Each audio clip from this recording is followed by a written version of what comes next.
हिंगोलीचे खासदार नागेश पाटील आष्टीकर हे यांनी शिंदे गटामध्ये प्रवेश केल्यानंतर त्यांचं काल जंगी स्वागत करण्यात आलंय आणि आज सध्या आपल्यासोबत ते बोलण्यासाठी आहेत.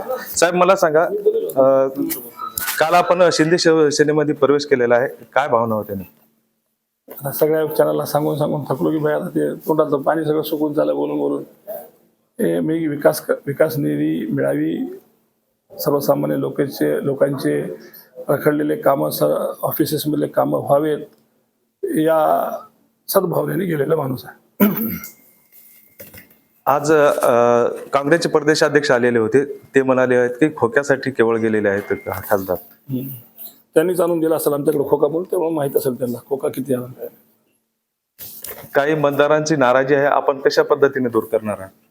निश्चित रूपानं काय सगळेच जण खुशमायावर राहू शकत नाहीत, कोणावरच राहत नसतात.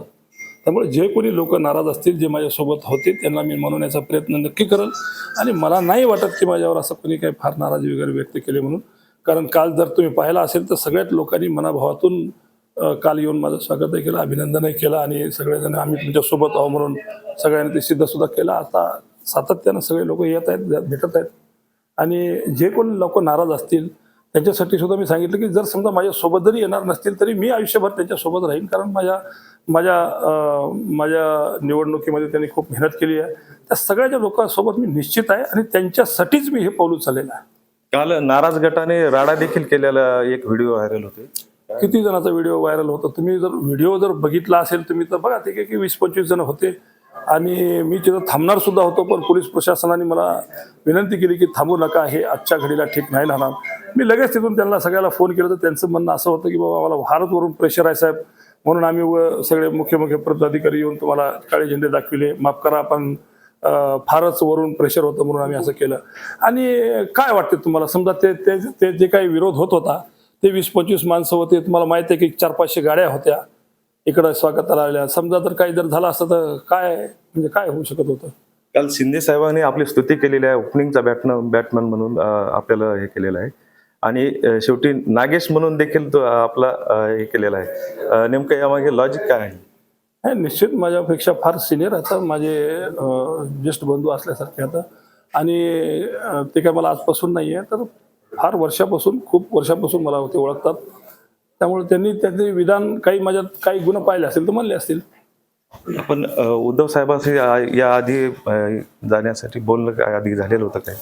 नाही, निश्चित नव्हतं. आणि हे सगळं अचानक घडलं. मी माझ्या मुलाच्या निवडणुकीतच होतो, सगळं अचानक घडलं आणि आम्ही सगळ्या जणांना एका जागी बसायचं ठरवलं, बोललो आणि काय करावं आणि काय नाही करावं याच्यावर चर्चाच चालू होती.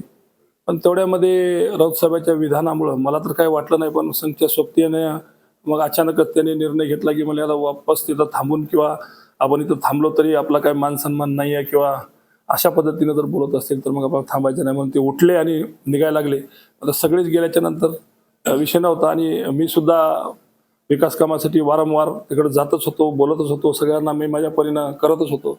त्यामुळे मग आम्ही सगळ्यांनी निर्णय घेतला, पण सगळा हे निर्णय अचानकपणे झाला. साहेब, आपण विरोधात असताना शेतकऱ्यांच्या पाठीशी खंबीरपणे उभे होतात आणि शेतकऱ्यांचे अनेक प्रश्न तुम्ही मार्गी लावलेले आहेत, मात्र आता यानंतर कसं असणार आहे? मी आत्ताच एका चॅनलच्या माध्यमातून बोललो की मी सत्ताधारी असो की विरोधी पक्षात असो, जे सर्वसामान्याच्या भलाईचं असते मी त्याच्याच मागे उभं टाकलेलं असतो. ते मग कोणाला पटो नाही पटो त्याच्याने मला काही फार फरक पडत नाही. निश्चितच खासदार नागेश पाटील आष्टीकरांनी आता आज आपल्यासोबत जी प्रतिक्रिया दिलेली आहे. गजानन पवार, LS मराठी, हिंगोली.